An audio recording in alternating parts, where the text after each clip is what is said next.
conexão com o que você tem, com quem você é. Se eu sou louca porque eu fui internada no hospital mental, hoje eu posso dizer que eu sou uma louca feliz.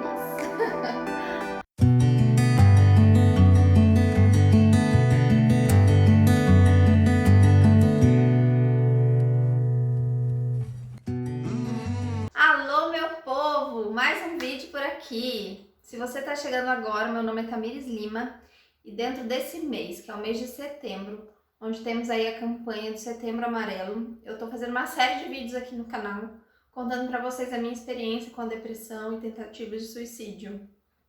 Hoje, em específico, nesse vídeo, eu vou contar para vocês como foi a minha internação psiquiátrica e o quanto ela foi significativa na minha vida. Se você não assistiu os outros vídeos, eu vou deixar linkado aqui nos cards. Eu criei uma playlist também chamada Setembro Amarelo, onde você vai poder depois assistir todos esses vídeos em conjunto. E eu decidi compartilhar com vocês sobre a minha internação porque eu, antes de ser internada, tinha muito preconceito com internação psiquiátrica. Os filmes retratam instituições psiquiátricas de uma forma sombria.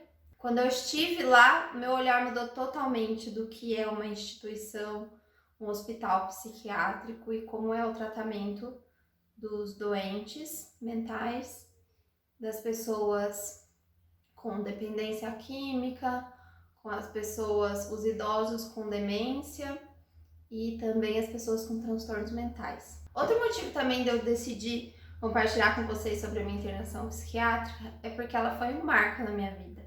Existe uma Tamires antes da internação e uma Tamires depois. Durante a internação eu descobri que eu tenho uma força que eu não sabia que eu tinha para enfrentar todos esses problemas com os meus transtornos mentais.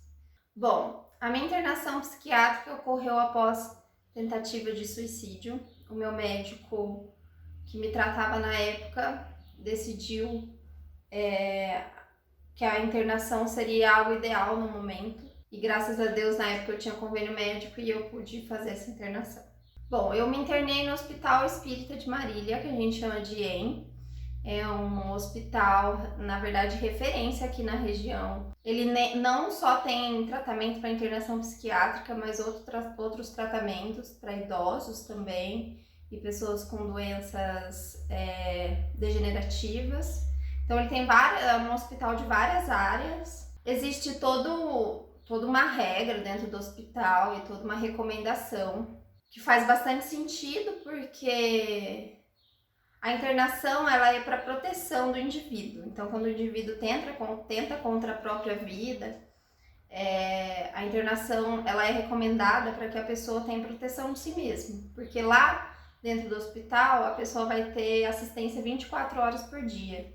Então, tem uma equipe de enfermeiros, de médicos e pessoas que trabalham no hospital para poder vigiar sobre essa pessoa e cuidar dela.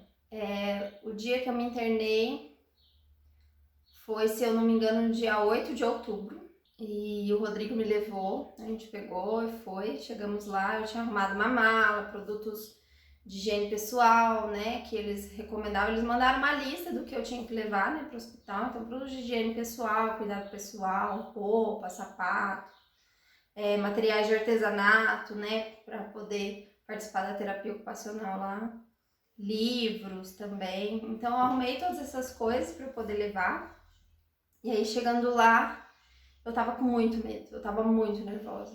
O Rodrigo também, obviamente, ele tava muito nervoso com a minha internação, a gente não sabia como ia ser, se ia fazer bem pra mim ou não, era uma coisa totalmente nova, nunca tinha sido internada na minha vida. Eu conhecia pessoas que tinham sido internadas em hospitais, mas quando é com você é totalmente diferente, né? Então, chegando lá, eu passei por uma triagem. Então, um médico me atendeu, uma médica, na verdade, me atendeu e fez essa triagem, perguntando para mim e para o Rodrigo por que eu estava lá, qual era o motivo de eu estar lá, qual era o meu diagnóstico, medicamentos eu tomava. Eu não precisei nem levar os medicamentos, porque lá no hospital eles têm todos os medicamentos, né, para poder fornecer para os pacientes. A ala que eu fiquei no hospital chamava Allan Kardec. E dentro dessa ala tem a enfermaria. E do lado da enfermaria tem como se fosse um quarto. Tem um nome, na verdade, mas eu não consigo me lembrar o nome desse lugar. Sumiu totalmente na minha cabeça.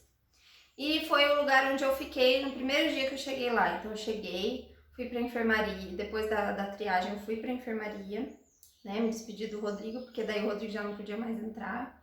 Me despedi dele, foi bem difícil, porque eu não sabia quantos dias eu ia ficar sem ver ele. Aí eu fui pra enfermaria, na enfermaria eles fazem outro tipo de triagem.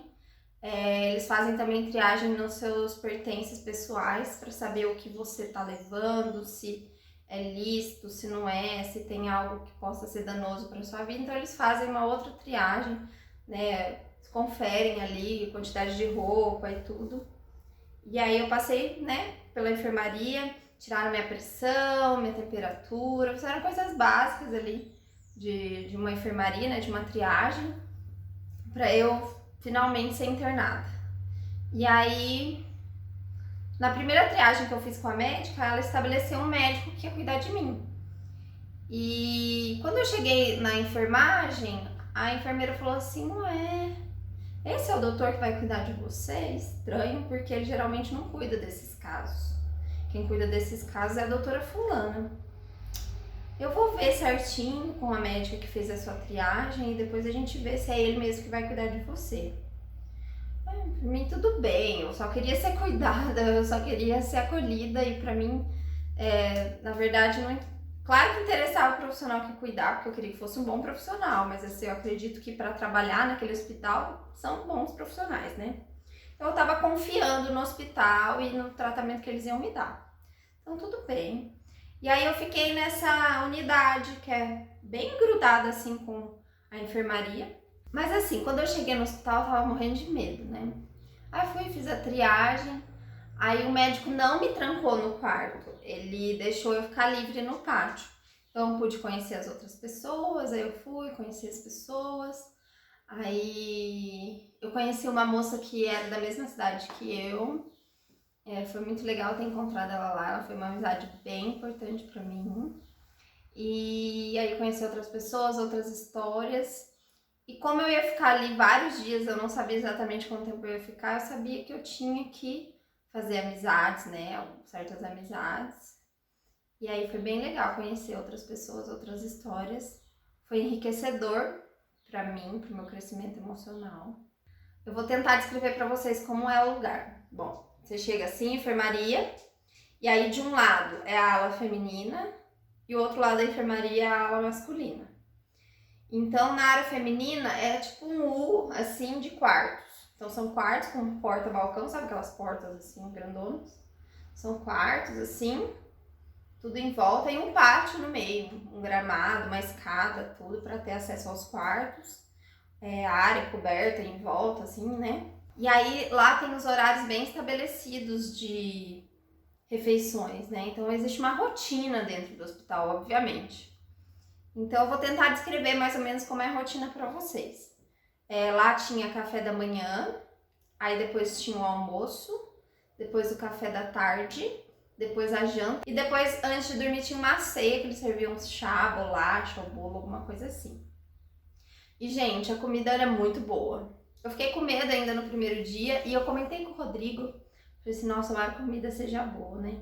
Eu comentei com o Rodrigo assim, eu falei, nossa, tô com uma vontade de comer macarrão com feijão. Pois eu cheguei no refeitório aquele dia. Na verdade, eu não me lembro que horário que eu cheguei lá. Não sei se era almoço ou se era janta. Eu cheguei e tinha macarrão e tinha feijão. Então aí eu fiz aquela sopa de macarrão com feijão, assim, misturei no prato, comi. Gente, que comida gostosa que tem aquele hospital. A comida lá é uma delícia, super caprichada. E aí tem os horários também das medicações. Então tem o horário da medicação antes das 6 da manhã, que são as medicações são tomadas em jejum. Que geralmente o enfermeiro vai até o quarto do paciente e administra a medicação. Depois do café da manhã tem as outras medicações, então aí já as medicações que não precisam ser tomadas em jejum, e aí é administrado na enfermaria, a gente fazia fila para poder ter acesso aos medicamentos. E também à tarde tinha um outro horário de medicação para quem tomava medicação à tarde. E à noite também para quem tomava medicação antes de dormir. E a gente também tinha TO, que é terapia ocupacional, de segunda a sábado. A terapia ocupacional era para fazer artesanato ou trabalhos manuais. Então, eu levei as minhas massinhas de biscuit, levei linha para fazer crochê. Lá eu aprendi a mexer com miçanga, fazer alguns chaveirinhos. Foi muito legal também fazer essas coisas. E era assim a rotina. O tratamento em si, além ali de você estar sob os cuidados dos enfermeiros, né, 24 horas por dia, qualquer coisa que a gente podia recorrer aos enfermeiros, o médico que me tratava, ele passava uma vez por dia para me ver, de segunda a sexta. Então, geralmente ele passava de manhã para me ver. E aí isso fez toda a diferença, porque eu precisava de um tratamento assim, eu precisava ser mais assistida. E uma coisa que ele fez assim que foi um choque para mim, para minha família, os meus amigos e até para os outros pacientes lá, quando eu contei, é que quando eu cheguei lá eu tomava 7 tipos de remédio. E ele falou assim, a partir de agora você não toma mais nada. Por que ele fez isso? Ele queria saber como seria a minha reação, como eu iria reagir sem as medicações, como seriam as minhas atitudes sem as medicações, se eu ia conseguir dormir, se não, como ia ser. Então ele fez esse teste, ele falou assim, a partir de agora você não toma mais nada. E aí todo mundo indo na enfermaria no horário do remédio para tomar remédio e eu nada. Eu só tava tomando o remédio da tireoide e o anticoncepcional. Então eram as únicas coisas que eu tomava e o da tireoide eu tomava em jejum, então o enfermeiro levava até o quarto para mim. E o anticoncepcional eu tomava de manhã, depois do café da manhã. E eu fiquei assim, eu acho que por uns 3, 5 dias. Eu não sei ao certo, eu não lembro muito bem, mas eu fiquei alguns dias sem remédio. E aí ele foi, né, percebendo, todo dia ele me atendia. Então ele ia me ver, conversava comigo ali 20 minutos, meia hora, a gente ficava conversando. E ele, né, sempre, nossa, conversava comigo assim como um pai mesmo, ele cuidou muito bem de mim. Na verdade, foi muito melhor que a médica da triagem tenha escolhido ele para ser meu médico, porque eu não imagino, assim, como seria meu cuidado se não fosse ele, assim. Foi um médico maravilhoso. Eu já falei para vocês aqui nos outros vídeos, é um médico que eu nunca vou me esquecer na minha vida. Eu podia receber ligações, então eu recebia ligações uma vez por dia, de 5 minutos só podia ser. Eu achava muito pouco, gente, porque num dia de 24 horas, para quem não dorme ainda, 5 minutos é muito pouco. E na maioria das vezes quem me ligava era o Rodrigo, né? E aí 5 minutos era muito pouco. Mas aí um dia eu falei até pro médico, falei assim, nossa, eu precisava falar mais com meu marido. Ele falou, não, 5 minutos é o suficiente. Você conta pra ele como você tá. Não dá tempo de resolver problema, não dá tempo dele te falar que problema que ele tá tendo que enfrentar lá fora. É só pra você ter contato com ele. Não é pra você, é pra você ficar alienada, realmente. Pra você ficar aqui e não lá fora. Você tem que viver isso aqui, ó. Você tem que ter essa experiência de viver isso aqui. Você tá vivendo pra você agora. Você tem que esquecer marido. Não que você tem que esquecer, né, as pessoas, mas assim, problema com marido, problema com família, pai, mãe, você tem que esquecer. Você tem que viver pra você agora. A gente imerge mesmo dentro da gente. É uma imersão. Ficar no hospital psiquiátrico foi uma imersão. Tem toda aquela rotina. E aí a gente tinha a terapia ocupacional, passava a maioria das horas do dia lá, porque eu gostava muito. Depois ele começou a me dar uma medicação de manhã que me deixava com muito sono depois do almoço. Eu passava a manhã toda na terapia ocupacional, mas depois do almoço eu não ia porque eu acabava dormindo, porque me dava sono. Aí eu comecei a voltar a dormir melhor. Aí, assim, foi bem gradativo.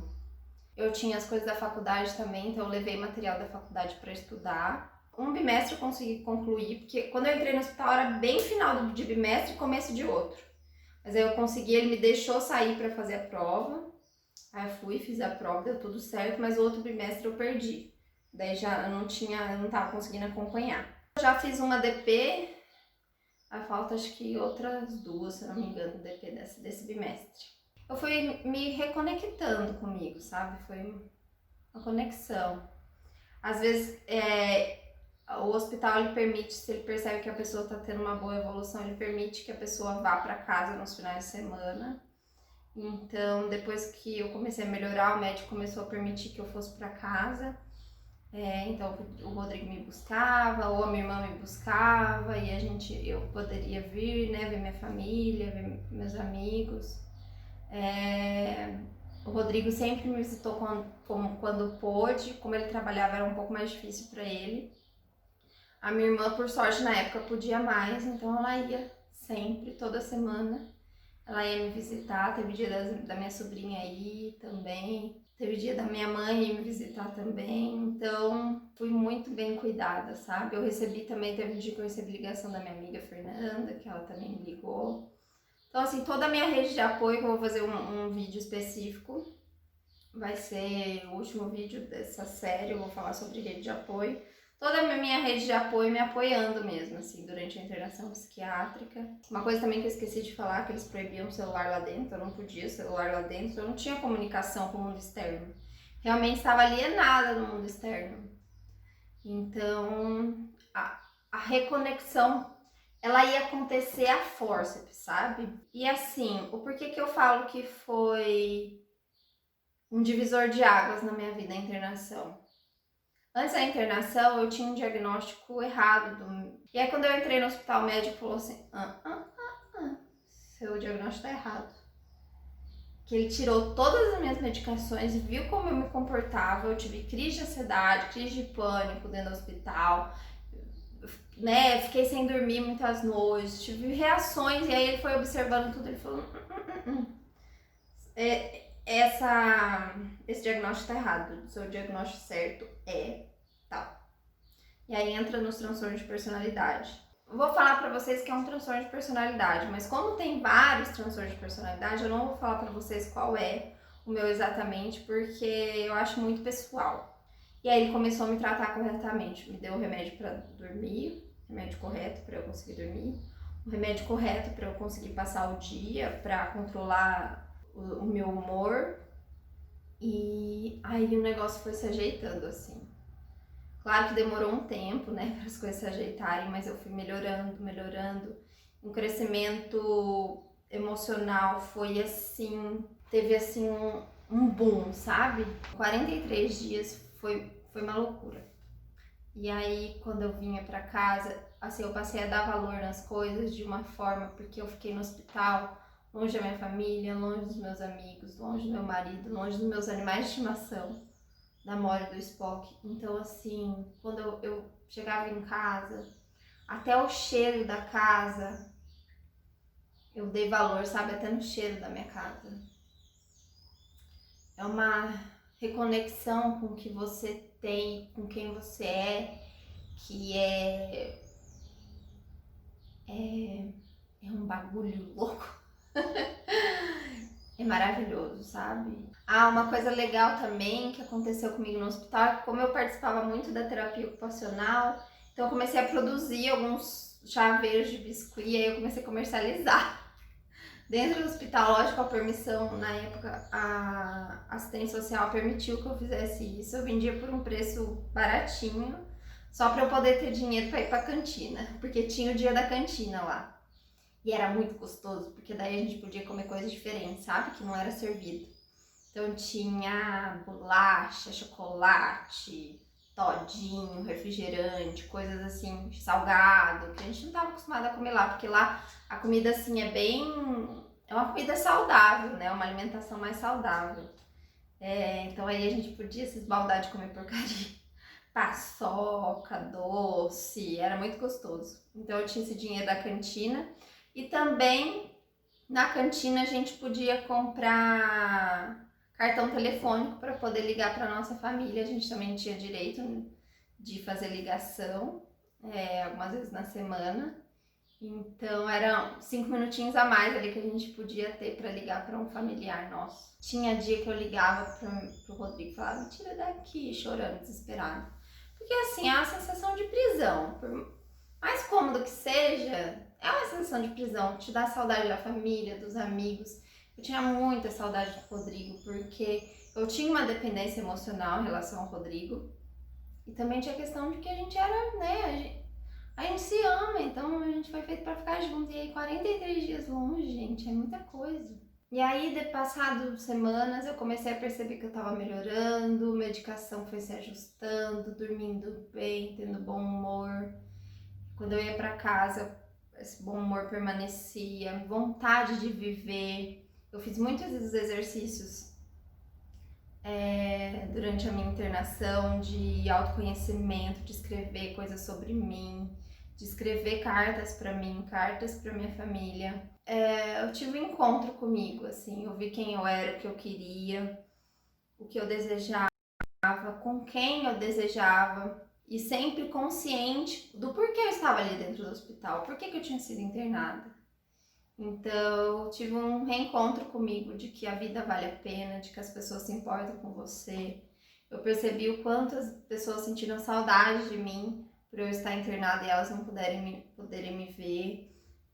Eu acho, porque antes os sentimentos autodestrutivos eram tão grandes que eu achava que as pessoas não me amavam, não se portavam comigo. Mas aí durante a internação eu percebi, né, as pessoas foram me visitar, que me ligaram, que cuidaram de mim, que me acolheram quando eu voltei, nos finais de semana que eu ia para casa, quantas pessoas me acolhiam, demonstravam o carinho delas comigo. E aí foi um processo de muito aprendizado. Claramente eu não saí do hospital curada. Eu falo para vocês que eu ainda estou em processo de cura. Agora, em outubro, fazem 2 anos que eu me internei. Mas a internação serviu para me fazer ter vontade de viver de novo. Bom, eu acho que fez uma diferença muito grande eu ter ido para o hospital e ter me entregue ao tratamento, sabe? Meu último dia no hospital, eu tinha passado o final de semana em casa, cheguei lá e fiquei muito ansiosa porque eu já esperava que ele fosse me dar alta. E aí ele falou assim, vou te dar alta só amanhã, então eu tive que dormir no hospital, tá? Foi minha irmã que me buscou. E aí no dia da minha alta, ele me deu a alta e falou assim, agora você vai tomar só um remédio, você não precisa mais do remédio para dormir. Você vai tomar só o remédio, né, na hora que você acordar para controlar seu humor. E a intenção é que você não tome mais ele daqui a um tempo. Intensifique a psicoterapia. A gente tinha, né, atendimento psicológico lá dentro do hospital. Tinha uma psicóloga lá muito legal que tocava violão e fazia algumas sessões de música com a gente de vez em quando, era bem divertido. E aí eu saí do hospital pronta, sabe, para enfrentar o mundo, tendo essa reconexão comigo. Porque assim, antes eu enfrentava o mundo sem me conhecer. Apesar de fazer terapia há muito tempo, eu não me entreguei pra terapia do jeito que eu deveria. E lá no hospital eu me entreguei, sabe? Eu falei, não, agora, se eu tô aqui, é porque eu preciso estar aqui. E eu preciso dar um chacoalhão, sabe? Eu preciso acordar pra vida e ter vontade de viver. Depois da minha alta, eu via o médico, né, todos os meses. E tive um atendimento psicológico mais redobrado, né? Eu fazia 2 vezes na semana. Então, é lógico que eu ainda tive pensamentos suicidas depois da minha internação, mas assim, a diferença é que eu sabia lidar com esses pensamentos. Antes da internação eu não sabia. Eu achava que a minha única saída era a morte. Depois da minha internação, quando meu inconsciente ele sugeria a morte como saída, o meu consciente foi aprendendo a rebater isso e falar: não, a gente vai resolver de outro jeito, não é morrendo que se resolve. Então, eu e a minha psicóloga, a gente sempre fala, né, de quanto a minha internação foi importante para o meu crescimento. E assim, se o teu médico recomendar que você seja internada, é porque ele vê que precisa, sabe? Ele vê que é necessário. O pensamento suicida, ele consome a gente, principalmente se a gente tem transtorno mental. E aí a gente precisa de um amadurecimento. A internação psiquiátrica talvez seja o início aí do seu crescimento emocional para você poder lidar de forma consciente com esses pensamentos. Algo que mudou bastante também é que eu vivia como se eu vivia uma realidade alternativa. Na verdade, eu fantasiava demais, sabe? E esse negócio de morrer era fantasia na minha vida, assim. Era fantasioso para mim que se eu morresse os problemas iam se resolver. E aí depois da internação e durante a internação eu aprendi a lidar com a realidade. e não ter que criar essas fantasias. Gente, eu não sei se o vídeo ficou muito confuso. Eu fiz um roteiro, mas eu não consegui seguir direito. Na verdade, eu acho que eu fiquei um pouco ansiosa e um pouco nervosa para contar para vocês sobre a minha internação, porque eu sei que existe muito preconceito com internação psiquiátrica, mas é que quando as pessoas são internadas, elas são tidas como loucas. Se eu sou louca porque eu fui internada no hospital mental, hoje eu posso dizer que eu sou uma louca feliz. Foi recomendado para que você vá para o hospital psiquiátrico, necessite dessa internação.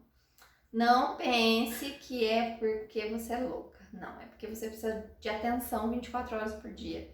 E talvez fora do hospital você não tenha, porque talvez sua mãe, ou seu marido, ou sua esposa trabalhe fora e você fique sozinho. E infelizmente, quando se está sozinho, é perigoso a tentativa de suicídio e por isso a internação. Porque na internação, você tá lá, se você pensa em suicídio, você pensa em fazer alguma coisa, você vai até os enfermeiros e fala, olha, eu preciso de ajuda. E aí eles vão estar lá 24 horas por dia para te ajudar. E claro, sem contar tudo que eu descrevi aqui do cuidado multidisciplinar, né? Médico, psicólogo, fisioterapeuta, terapia ocupacional, alimentação. Tinha também exercícios físicos que eu esqueci de citar porque eu não fazia. Tinha horário de visita, tinha também os momentos que a gente não tinha nada para fazer, a gente ficava jogando conversa fora, que também eu acredito que fez parte do tratamento, porque conhecer outras histórias, conhecer outras vivências também é bem interessante. Eu espero que vocês tenham gostado do vídeo. Se você precisa de ajuda, lembre-se, entre em contato pelo 188, que é o número do CVV, do Centro de Valorização da Vida. Entre em contato com o seu psiquiatra, com a sua psicóloga e com seus familiares. Eu vou falar sobre rede de apoio no próximo vídeo. E se você tem uma pergunta para me fazer ou para fazer para o Rodrigo sobre toda a minha vivência com a depressão, a nossa vivência, né, com a minha depressão, você pode mandar, deixa aqui ou lá no meu Instagram que a gente vai responder também no último vídeo. Eu vou fazer um vídeo sobre rede de apoio e vou responder algumas perguntas de vocês. Então, se vocês tiverem alguma dúvida, pode mandar aí, tá bom? Eu quero te convidar também para ir lá no meu Instagram. Eu tô fazendo um desafio. A gente já tá no final do desafio, mas ainda dá tempo de você participar. É uma tarefa por dia, um exercício de autocuidado. Tá sendo bem positivo para mim e para todas as pessoas que estão participando. Vai lá me seguir também e ver minhas loucuras lá do dia a dia também que eu posto nos stories, tá bom? Então é isso, gente. Muito obrigada por ficar até aqui comigo nesse vídeo. Muito obrigada por ouvir minha história. Muito obrigada por estar fazendo parte, por estar participando desse mês especial comigo na prevenção do suicídio. E vamos seguir firmes e fortes. Então é isso. Um beijo e até o próximo vídeo. Tchau!